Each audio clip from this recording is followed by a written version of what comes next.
Hello friends, welcome to the new episode of my channel. আমি অরিত্র। এখন এই ভিডিওর মধ্যে আমরা কথা বলবো যে থামার এন্ডিং এক্সপ্লেনেশন নিয়ে। তো এই যে পোস্ট ক্রেডিট সিনগুলো রয়েছে, মানে অ্যাকচুয়ালি মিড ক্রেডিট সিন বলতে পারেন, তো সেগুলোতে কি দেখিয়েছে সেগুলো নিয়ে আমরা কথা বলবো এবং পরবর্তীকালে ইউনিভার্সটা কোন দিকে যেতে পারে সেটা একটা প্রেডিকশন করবার চেষ্টা করবো। তো দুটো সিন আমরা বেসিক্যালি দেখতে পাই। প্রথম হচ্ছে যে সার্কাটা আবার ফিরে এসছে। এবার সার্কাটা তো দেখুন মারা গেছিল স্ত্রী 2 এর শেষে, বাট সেখানে একটা জিনিস দেখিয়েছিল যে অক্ষয় কুমারের যে ক্যারেক্টারটা, যাকে বেসিক্যালি থ্যানোসের মতো আর কি ডেভেলপ করছে আর কি ওরা, তো সেই বেসিক্যালি সার্কাটার পাওয়ারটা অ্যাবজর্ব করে নিয়েছিল। তো অক্ষয় কুমারই ওটা আর কি বেসিক্যালি বলতে পারেন, বা এরকমও দেখা যেতে পারে যে সার্কাটাকে অক্ষয় কুমার বাঁচিয়ে তুলেছে এবং সেই সার্কাটাকে পাঠিয়েছে এবং সার্কাটা বিশাল পাওয়ারফুল হয়ে গেছে এখন, এবং সে নওয়াজুদ্দিনের যে ক্যারেক্টারটা ইয়াকশাসন তাকে ছাড়িয়ে নিয়ে যায়। এবং এর কিন্তু বিশাল পাওয়ার, বিকজ ইয়াকশাসনের হাতে যে মানে বেরিগুলো ছিল, সেই বেরিগুলো ইয়াকশাসন এত বছর ধরে ছাড়াতে পারেনি, তো কোথাও গিয়ে সে একদম ভেঙে ওকে নিয়ে পালিয়ে যায়। এবার একটা জিনিস এরা মেনটেন করছে যে একদিকে যেরকম হিরোদেরকেও তৈরি করেছে, এতগুলো হিরো রয়েছে, স্ত্রী রয়েছে, ভেড়িয়া রয়েছে, অনেকে রয়েছে, তো সেম ভাবে ভিলেন গুলোও কিন্তু বেঁচে আছে এবং তাদেরকেও কিন্তু একটা টিম আপ করাচ্ছে আর কি। এবং তাদের মানে যেরকম হিরোদের একটা টিম থাকবে, মানে এখানে অ্যাভেঞ্জার্স ভার্সেস থ্যানোস নয়, ব্যাপারটা দুটো টিমের মধ্যে লড়াই হবে। তো তাই জন্য ভিলেনদেরকেও কিন্তু একটার পর একটা মানে ইউনাইট করছে আর কি। তো সেই জিনিসটা আমরা দেখতে পাই। আর সেকেন্ড যেটা দেখতে পাই যে এবার ইয়াকশাসন আরো বেশি পাওয়ারফুল হয়ে যাবে মানুষের রক্ত ইত্যাদি খেয়ে। তো ইয়াকশাসনকে ধরার জন্য এবং ওই সার্কাটাকে হারাবার জন্য থামা যেটা হচ্ছে বেসিক্যালি বেতালদের যে লিডার, যেটা হচ্ছে আয়ুষ্মান এখন হয়ে গেছে নতুন যে নিউ থামা, তো তাকে আরো বেশি পাওয়ারফুল হতে হবে এবং তার জন্য তাকে ভেড়িয়ার রক্ত খেতে হবে আর কি। আর এই ভেড়িয়ার এই বেতালদের মধ্যে বিভিন্ন মানে বহু যুগের লড়াই রয়েছে এবং এটা আমরা জানি যে ভ্যাম্পায়ার ভার্সেস ওয়্যারউলফ এর মধ্যে যে একটা টাসেল, এটা আমরা হলিউডের বহু ছবিতে দেখেছি। যেরকম আপনার টুয়াইলাইট বলে যে সিরিজটা আছে, ফ্র্যাঞ্চাইজটা আছে, সেখানে এই জিনিসটা দেখতে পাবেন। এবার টুয়াইলাইটের ব্যাপারটাকে রোমান্টিক অ্যাঙ্গেল ইত্যাদি দিয়ে করে থাকে, তো সেখানে এটা আমরা দেখতে পেয়েছি। আর তার সাথে আন্ডারওয়ার্ল্ড, মানে আমার টুয়াইলাইট খুব একটা পছন্দ কোনোদিনই নয় ওই ফ্র্যাঞ্চাইজটা। আন্ডারওয়ার্ল্ড বলে যে ফিল্ম ফ্র্যাঞ্চাইজটা আছে, যেটা 2003 থেকে চলছে, অনেকগুলো পার্টস রয়েছে, তো ওইটা খুব সিরিয়াসলি অ্যাকশন হেভি একটা ফ্র্যাঞ্চাইজ।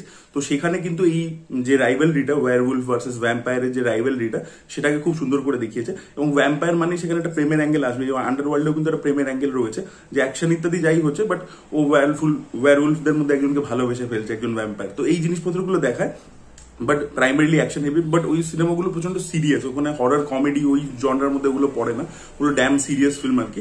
তো এখানে আমরা এই জিনিসপত্রগুলো এক্সপ্লোর হতে দেখেছি।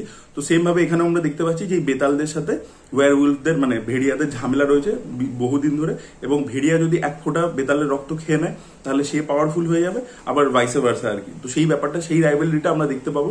এবং আমরা দেখতে পাচ্ছি যে এই যে বেতালদের যে আড্ডাটা রয়েছে, যে জায়গাটা রয়েছে যেখান থেকে ওরা কন্ট্রোল করে জঙ্গলের ভিতরে, সেখানে ভেড়িয়া পৌঁছে আছে এবং ভেড়িয়ার কিন্তু এইবারে ফর্মটা অন্যরকম দেখিয়েছে।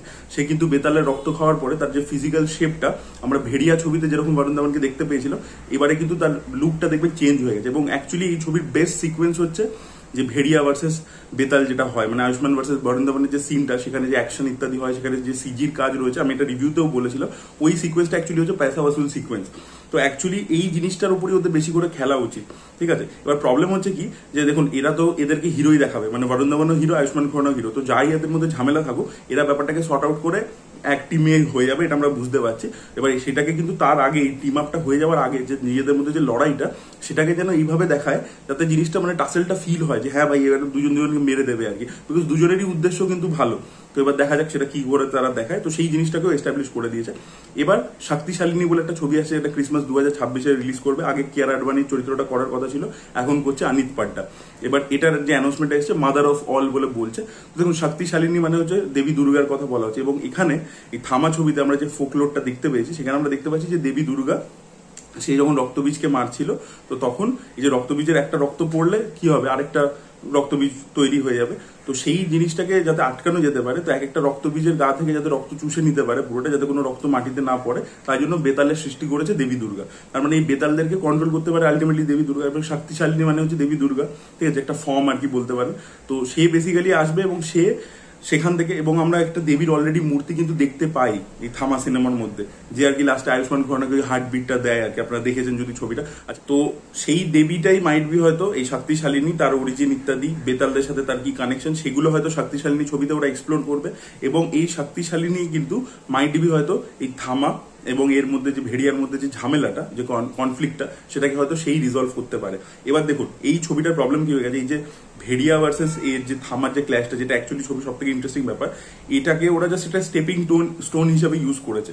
বাকি ছবিটা কিন্তু অতটা ভালো নয়। তো সেই জিনিসটা যেন ওরা শক্তিশালিনীতে না করে, শক্তিশালিনীতে ডেফিনেটলি ক্যারেক্টার ইন্ট্রোডাকশন করা, বাট এই যে কনফ্লিক্টটা সেটাকে যেন ভালো করে এস্টাবলিশ করে আর কি, সেটা যেন মানে কিছু ক্যামিওজ ইত্যাদি দিয়ে ওখানেও আর কি এই ব্যাপারটা দেখায়।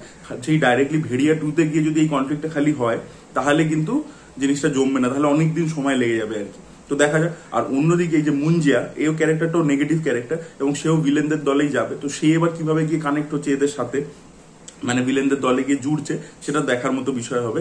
তো দেখা যাক এইবার ওরা কোন দিকে নিয়ে যায়। পসিবিলিটিস প্রচুর রয়েছে, বাট ওদের ছবিগুলো অ্যাকচুয়ালি এমন একটা জনরার মধ্যে অপারেট করছে না, ওরা ওই যে ফোকলোরটাকে ভালো করে যে ওটার সাথে স্টিক থাকবে সেটা করতে পারছে না। ওরা যেহেতু একটা ভ্যাম্পায়ার ফিল্ম বানাচ্ছিল, ওদেরকে রোমান্টিক অ্যাঙ্গেলে যেতে হবে, তার সাথে ওদেরকে কমেডি প্রোভাইড করতে হবে, তার সাথে আবার ইম্পর্টেন্ট মেসেজও দিতে হবে। এই থামা ছবির মধ্যে একটা মেসেজ ছিল যেটা খুব দারুণ, যেটা আমি কোনো ভ্যাম্পায়ার ছবিতে দেখিনি, যে ওরা রক্ত খাওয়া ছেড়ে দিয়েছে মানুষের, বিকজ ওরা দেখেছে যে মানুষের মধ্যে মানে একটা যে করাপশন চলে এসছে, তারা এত খারাপ হয়ে গেছে, তারা ভায়োলেন্স করছে, তাই জন্য তাদের রক্ত আমরা খাবো না। এই অ্যাঙ্গেলটা কিন্তু খুবই ভালো ছিল, কিন্তু সেটা এক্সপ্লোর হয়নি, বিকজ ওরা একটা এন্টারটেনিং প্যাকেজিং সিনেমা বানাতে চাইছে, তার মধ্যে সব আইটেম সং দিতে চাইছে, কমেডি করতে চাইছে, সবকিছু করতে চাইছে। এবার এই হোলসাম জিনিস করতে গেলে মুশকিল নেই, এগুলো তো ইটসেলফ একটা জনরা, ঠিক আছে, ফোকলোরটা ইটসেলফ একটা জনরা, যে ওয়্যারউলফ ভার্সেস ভ্যাম্পায়ার, এটা ইটসেলফ একটা জনরা। তো সেখানে তুমি সেই ফোকলোরটাকে নিয়ে অ্যাকশন ইত্যাদি দেখিয়ে আর একটা সিরিয়াস ছবি বানালেই হয়ে যায়, সেখানে তোমাকে এত কিছু দিয়ে জিনিসটাকে কভার আপ করবার দরকার নেই। এবার ওরা ইন্ডিয়ান মাসেসদের কাছে পৌঁছাতে চাইছে, সেই জন্য করছে। লোকা কেন বেটার ছবি, বিকজ ওরা খালি ওই ওয়ার্ল্ডটাতেই স্টিক থাকে, ওরা আর কিছু আলাদা জিনিস করতে যাচ্ছে না, আলাদা কোনো টপিকস লাগাতে যাচ্ছে না ছবিটার মধ্যে, সেই কারণে বেটার করতে পেরেছে আর কি, ফোকলোর এস্টাবলিশমেন্ট, ওয়ার্ল্ড বিল্ডিং ইত্যাদি।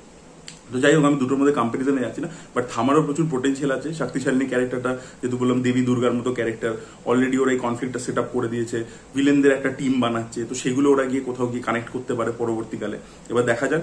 আমি তো চাই যে এই যে শক্তিশালিনী ছবির মধ্যে এই ভেড়িয়া ভার্সেস এর যে থামার যে কনফ্লিক্টটা, সেটা যেন ওখানেও একটু থাকে, ঠিক আছে, কিভাবে কানেক্ট হয় কি হয় সেগুলো দেখতে পাই, শক্তিশালিনী ছবিটা যেন বেটার হয়, ঠিক আছে, এবং তারা একটু কমেডি ডোজটা একটু কমিয়ে দিক, দিয়ে একটু যাক সিরিয়াস জোন, একটু ফোকলোটাকে আরো বেটার করে এক্সপ্লোর করুক, সেগুলো করুক, দেখা যাক সেটা কি করে। তো আশা করবো যে আইটেম সং ইত্যাদি দিয়ে শক্তিশালিনী ছবিটাকেও ভরিয়ে দেবেন, ওটাই তাদের পরবর্তী ছবি। এবং ভেড়িয়া 2-তে মেন ক্ল্যাশটা আমার মনে হয় ভেড়িয়া 2-তেই দেখাবে, আমার যতদূর মনে হচ্ছে আর কি আপাত দৃষ্টিতে। তো দেখা যাক, বিকজ এই পুরো জিনিসটা, এই ওয়ার্ল্ড বিল্ডিংটা যত ভালো করতে পারবে, ঠিক আছে, সেটা করে কিন্তু এন্ডে যদি না যে দেখাতে পারে যে ওই যে মহাযুদ্ধ যেটা ওরা ভেবে রেখেছে দুটো পার্টে, সেটা কিন্তু যেতে গেলে কিন্তু আরো বেটার ওয়ার্ল্ড বিল্ডিং ইত্যাদি, আরো ক্যারেক্টার ক্রস ওভারিং গুলো আরো বেটার করে করতে হবে। এখানে কিন্তু যে ক্রস ওভারটা অতটাও ভালো কিন্তু নয়, মানে এটাও কিন্তু জাস্ট ওই একটা লোককে দেখালো হয়ে গেল, সেরকম জিনিস কিন্তু এই বরুণ ধাওয়ানের সাথে হয়েছে, ঠিক আছে। মানে এই যে কনফ্লিক্টটা, সেটা কিভাবে এত বছর ধরে চলে আসে, এটা কিন্তু অনেক শেষে আসে, মানে একদম ওই যে বললাম যে মিড ক্রেডিট সিনে আসে, সেটা কিন্তু আগে থেকে দরকার ছিল, ঠিক আছে। তো ওটা র্যান্ডামলি আসে আর কি। তো দেখা যাক, এর পরবর্তীতে আরো আশা করবো ওরা বেটার করবে। থামাতে এমনি বক্স অফিস ভালোই করছে, দেখা যাক। আপনাদের কি ওপিনিয়ন অবশ্যই কমেন্টে লিখে জানাবেন। Thank you so much, by.